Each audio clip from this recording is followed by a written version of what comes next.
Hi friends, நம்ம கடை ரெனோவேஷனில் episode 3 இது. ஏற்கனவே வீடியோவில் சொல்லியிருப்போம். விடிய காலை 3 மணிக்கு தான் நாங்கள் தூங்க போனோம். அரௌண்ட் ஒரு 8 மணிக்கெலாம் காலையில் பார்த்திங்கன்னா திருப்பி நாங்கள் ரிட்டன் பேக் ஆகிட்டோம்.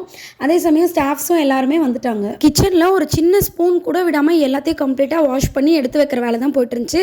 சைட் பை சைட் கடையில் வந்து ஃபால் சீலிங் அடிக்கிற ஒர்க் வந்து போயிட்டு இருந்தது. நாங்கள் சீலிங்க்கு வந்து அதிக டிசைன்ஸ்லாம் எதுவுமே ப்ரிஃபர் பண்ணல. ப்ளைனாக வந்து அடித்தா போதும். அதான் கொஞ்சம் பட்ஜெட் கம்மியாக வந்துச்சு.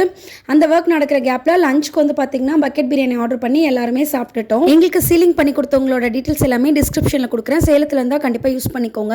இந்த மாதிரி சட்டம்லாம் போட்டு சீலிங் வச்சுட்டு அந்த சைடில் ஒரு ஜன்னல் இருந்தது இல்லையா, அது வந்து எங்களால் திறக்கவே முடியாது. ஏன்னா பக்கத்தில் பில்டிங் இருக்குது. ஸோ அதையுமே இந்த சீலிங் ஷீட்டே வச்சு க்ளோஸ் பண்ண சொல்லிட்டோம். இதுக்கப்புறம் தான் பட்டி பார்க்குறவங்க வந்து வருவாங்க. அவங்க கிளம்பினதுக்கப்புறமா கிச்சன் ஷிஃப்ட் பண்ணிட்டனால எனக்கு வந்து கீழே சிங்க்கு தேவைப்படல. அதனால் ஒரு ஸ்டாண்டிங் சிங்காக மாற்றிருங்கன்னு சொல்லியிருந்தேன். அதுக்கு வந்து பிளம்பர் மேசன்லாம் வந்து அந்த ஒர்க்கை ஈவினிங் வந்து பார்க்க ஆரம்பிச்சிட்டாங்க. இங்கே இந்த ஒர்க் போயிட்டு இருக்க அதே டைமில் கிச்சனில் பியூரிஃபையர் போகிறதுக்கு ஆள் வந்துட்டாங்க. இந்த அண்ணா பேர் சசிகுமார், சாரல் ஆக்குவான்னு சொல்லிட்டு கம்பெனி வச்சிருக்காங்க. வீட்டுக்கு யூஸ் பண்ணுற பியூரிஃபையர்லேருந்து கமர்ஷியல் பியூரிஃபையர் வரைக்கும் கம்மி ரேட்டில் கஸ்டமைஸ்டாக பண்ணி கொடுப்பாங்க. ஆக்சுவலி கிச்சனில் வந்து லைட்டே மாட்டல, இருந்தாலும் பரவாயில்லன்னு சொல்லிட்டு ரொம்ப ஹம்பிளாக எனக்காக இருட்டிலே வந்து செஞ்சு கொடுத்தாங்க. இவரோட டீட்டெயில்ஸுமே டிஸ்கிரிப்ஷனில் கொடுக்குறேன், தேவைப்படுறவங்க யூஸ் பண்ணிக்கோங்க. அடுத்ததான் இந்த ஜீவன், என்னோட one and only soul friend. எங்களுக்கு வந்து சுத்தமாக சமைக்கிறதுக்கு டைமே இல்லைங்க. மதியமே கடையில் தான் வாங்கி சாப்பிட்டோம்.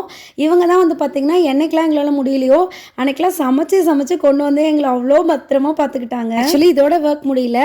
இந்த நாளுமே வந்து நாங்கள் நைட் ஒர்க் தான் பார்த்தோம். அதோட டீட்டெயில்ஸ் வந்து எல்லாமே அடுத்த வீடியோவில் கண்டிப்பாக ஷேர் பண்ணுறேன். யாருக்காவது கொஞ்சமாவது வந்து இந்த மாதிரி ஷாப் ரெனோவேஷன் பண்ணுறீங்க, இல்லை புதுசாக கடை ஸ்டார்ட் பண்ணுறீங்கன்னா இந்த வீடியோ யூஸ்ஃபுல்லாக இருக்கும்னு நினைக்கிறேன். மறக்காமல் கமெண்ட்டில் சொல்லுங்கள்.